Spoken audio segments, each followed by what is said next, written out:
Mes bien chers frères, aujourd'hui s'accomplit ce passage de l'Écriture que vous venez d'entendre. Nous l'avons entendu déjà dimanche dernier, lorsque Jésus a lu le prophète Isaïe.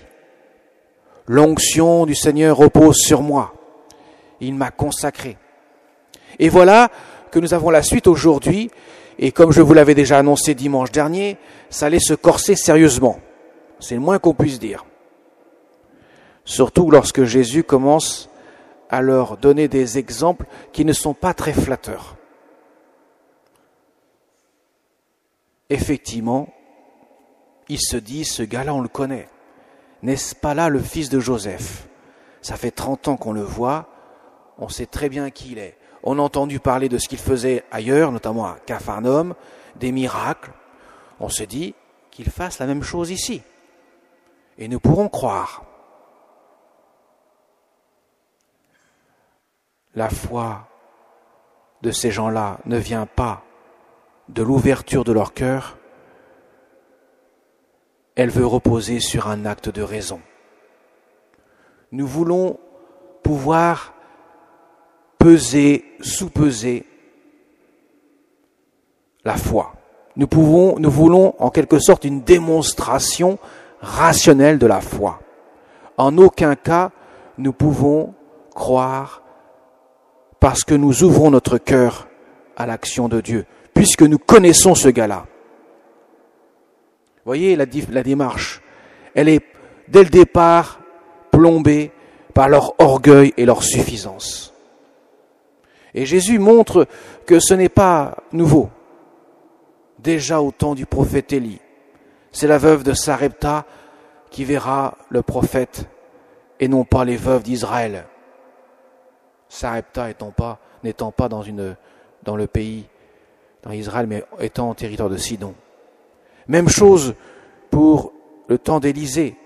C'est un Syrien, Naaman le Syrien, qui va venir se faire guérir de la lèpre devant Élisée et non pas des lépreux d'Israël. Ce qui montre une chose, mes chers amis, c'est que la foi ne peut pas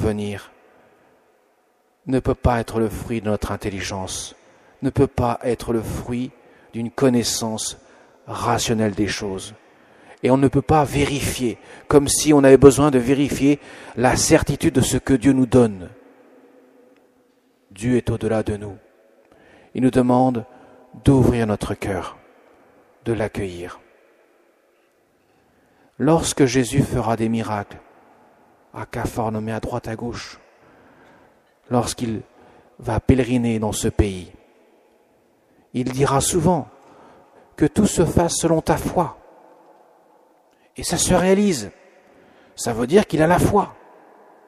Celui qui demande quelque chose. Ça veut dire que, concrètement, Jésus n'est pas là pour guérir tout le monde. C'est pas un charlatan ou un médecin. Comme on le prend d'ailleurs, comme on veut le prendre, on dit médecin, guéris-toi toi-même. C'est ce qu'on lui reproche. Agis comme un médecin. Non. Jésus ne peut, en quelque sorte, guérir le corps que lorsqu'il peut guérir l'âme. Son but, sa mission est de guérir le cœur de l'homme, son âme malade du péché, et notamment de l'orgueil, de la suffisance.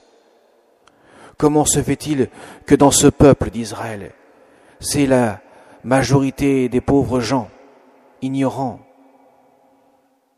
n'ayant pas fait beaucoup d'études, connaissant beaucoup moins les Écritures que l'élite, que les pharisiens, les sadducéens, les chefs des prêtres et les scribes, qui se convertissent, alors que l'élite, elle refuse, elle demande toujours des preuves, elle est toujours pleine de suffisance et d'orgueil. Et pourtant, tout se réalise devant leurs yeux. Tout ce qui était annoncé, tout ce qu'ils connaissent presque par cœur dans l'Écriture, s'accomplit. Cela aurait dû éveiller quelque peu leur intelligence à faire preuve d'humilité. Non, ils refusent de s'abaisser, car ils sont sûrs d'eux-mêmes. Alors vous allez me dire, ça c'est il y a 2000 ans, ok. Mais l'homme reste l'homme. Et saint Paul, dans l'Épître aux Corinthiens, dit bien les choses. J'aurais beau me faire brûler vif, s'il me manque l'amour, cela ne sert à rien. J'aurais beau avoir une foi à transporter les montagnes, si je me manque l'amour, je ne suis rien. Ce qui montre que si notre foi n'est pas le fruit d'un cœur qui s'ouvre à la grâce de Dieu, qui donc nous conduit inéluctablement à la charité, à l'amour de Dieu. Comme saint Paul le dit, les 3 vertus théologales, la foi, l'espérance et la charité, les 2 premières disparaîtront lorsque nous serons devant Dieu, en présence de Dieu. Mais la charité, elle demeurera. Elle est la plus grande de toutes, parce qu'elle est éternelle. Autrement dit, la foi nous conduit à la charité. Saint Jacques dira dans son épître, « Montre-moi tes actes et je dirai la foi que tu as. » Ce qui veut dire, si ma foi ne conduit pas à l'amour, à la charité, c'est qu'il y a un problème.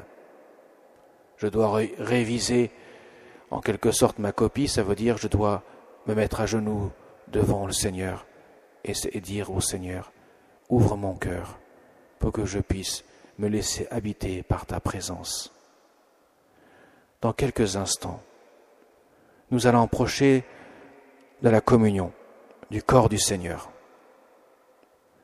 Et nous pouvons, avec habitude, venir sans prendre réellement conscience de celui que nous recevons. Et alors, à ce moment-là, Jésus nous dira, « Je suis venu parmi vous et vous ne m'avez pas reçu. » Comme saint Jean l'a dit dans son prologue, il est venu chez les siens et ils ne l'ont pas reçu. J'ai reçu matériellement le corps du Seigneur, mais spirituellement, j'étais sec, desséché, aride, parce que mon cœur n'était pas ouvert. Cependant, si nous venons en nous préparant, comme chaque dimanche, comme à chaque fois que nous venons recevoir le Seigneur, nous préparons notre cœur quelques instants pour dire « Seigneur, mon cœur va se laisser habiter par ta présence. Je vais devenir le temple de Dieu. Je le suis par le baptême, mais je veux le devenir par la présence de ton corps dans mon cœur. Aide-moi à augmenter la foi, l'espérance et la charité. » Et Marie, la Vierge Marie, qui communiait en quelque sorte à l'amour de son Fils, voyant chacun des événements qui se déroulaient devant elle, elle ne cessait de le méditer tout cela, de contempler tous ces événements dans son cœur, préparant son cœur inlassablement à chercher en toutes choses et en tout temps la volonté divine. Amen.